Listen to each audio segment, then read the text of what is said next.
जतो निव्याधितरतः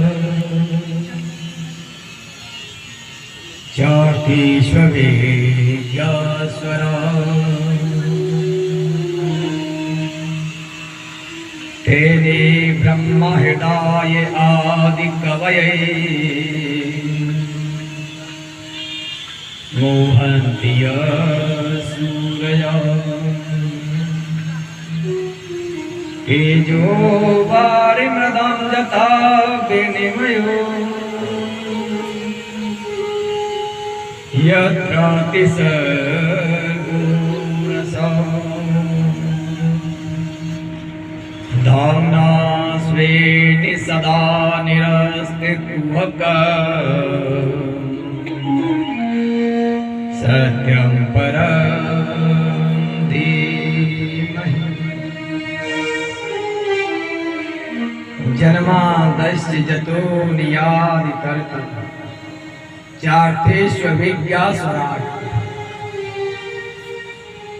चार्थेष्वभिज्ञास्वराट् यानी जो ज्ञान की मूर्ति है, जो ज्ञान देने वाली है, वो श्रीमद् भागवत कथा है। आदरणीय श्री शौनकादिक ऋषियों के लिए श्री सूत जी श्रीमद् भागवत कथा श्रवण करा रहे हैं। हम और आप भी अपने मन को उसे नैमिषारण्य तीर्थ में लेकर के चले हैं और इस पवित्र प्रांगण को भगवान का देव मंदिर बना करके अपने अंदर गोविंद की झांकी को विराजमान रख करके श्रीमद् भागवत में अवगाहन करें। तो श्री सूत जी कहते हैं, ऋषियों, जो श्रीमद् भागवत है वो पुराणों का तिलक है, भगवान का वांगमय स्वरूप है। और एक बात और कि हमारे धर्म में जितने भी पुराण हैं, उन सभी पुराणों में जिस देवता के नाम से बने हैं, जिस भगवान के नाम से बने हैं, ब्रह्मांड पुराण है, शिव पुराण है, नारद पुराण है, मार्कंडेय पुराण है, गरुड़ पुराण है, देवी पुराण है। जो भी पुराण है, जिस देवता के पुराण हैं, उस पुराण के अंदर उसी देवता के महानता का वर्णन है, उसी देवता का प्रतिपादन है, उन्हीं देवताओं के गुण का वर्णन है। लेकिन जो श्रीमद् भागवत है, इसमें किसी भी देवता की स्तुति नहीं है, वर्णन नहीं है। जबकि रामचरितमानस में तो बाबा तुलसीदास ने किसी को भी नहीं छोड़ा, सभी का वर्णन किया, सभी का नाम लिया, सभी का अभिनंदन किया। बंदौ प्रथम महीश्वर चरण, बंदौ प्रथम भरत के चरण,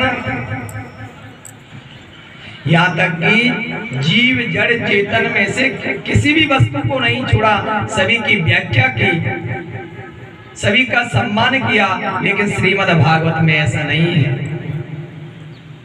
श्रीमद् भागवत में यदि वर्णन है तो सिर्फ सत्य का।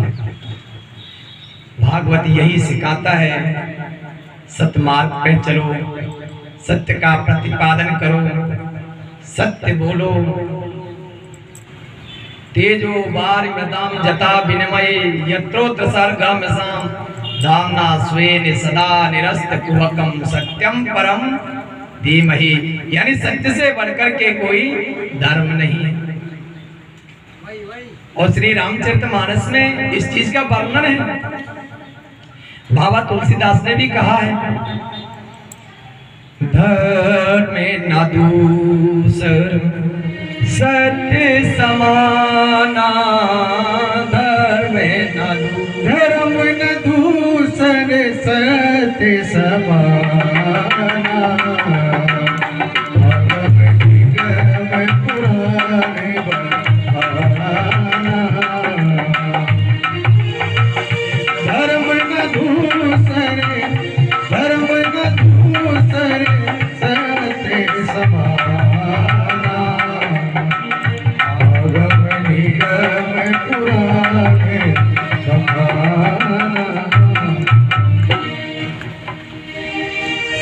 से बढ़कर के कोई धर्म नहीं है।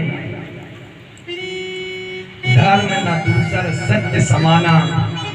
और ये हम नहीं कहते आगम निगम पुराण बकाना, ये आगम निगम और जो पुराण है उनमें लिखा है। और व्यास जी ने श्रीमद् भागवत में लिखा है असत्याद परो धर्मो, अर्थात असत्य संपादक पुंजा, असत्य से बढ़कर के कोई अधर्म नहीं है। इसलिए सत्य बोलो, सत्य का प्रतिपादन करो। और महाराज श्रीमद् भागवत कैसी है? बोले शिवदम शिवम कल्याणम ददाति, शिवदम शिवम कल्याणम ददाति, ये कल्याणकारी है। श्रीमद् भागवत श्रवण करने से कल्याण होता है, प्राणी का जीवन बदल जाता है। इसलिए श्रीमद् भागवत कल्याणकारी है। और महाराज बोले तापत्रयेन मूलनम, तीनों प्रकार के तापों का उन्मूलन करती है, तापों को नष्ट करती है। कल मैंने आपको बताया था तीन प्रकार के ताप हैं, 3 प्रकार की भक्ति है और 3 प्रकार के पाप है, दैहिक, दैविक और भौतिक।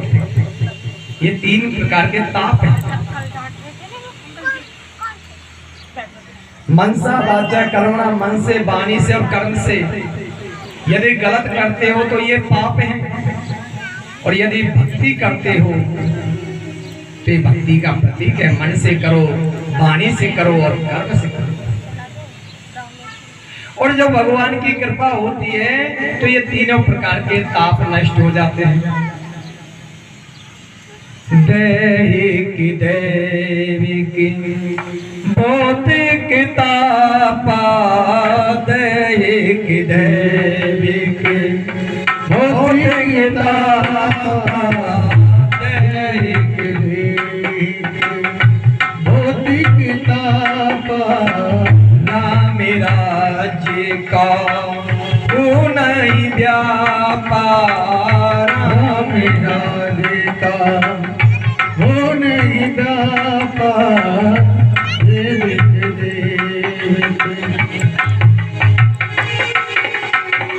दैहिक, दैविक, भौतिक तापा, दैहिक, दैविक, भौतिक पापा, राम राज्य का नहीं व्यापार, राम राज्य का नहीं व्यापार।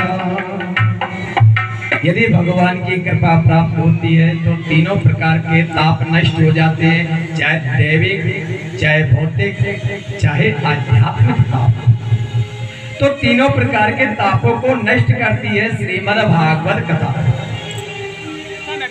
अब महाराज प्रश्न आता है कि श्रीमद् भागवत कथा कितने दिन में होती है? बोले 7 दिन में। बोले महाराज 7 दिन में ही क्यों होती है, 8 दिन में क्यों नहीं होती, 6 दिन में क्यों नहीं होती? तो श्री सूत जी कहते हैं, बोले ऋषियों, हमारे जीवन में 7 दिन का बड़ा महत्व है।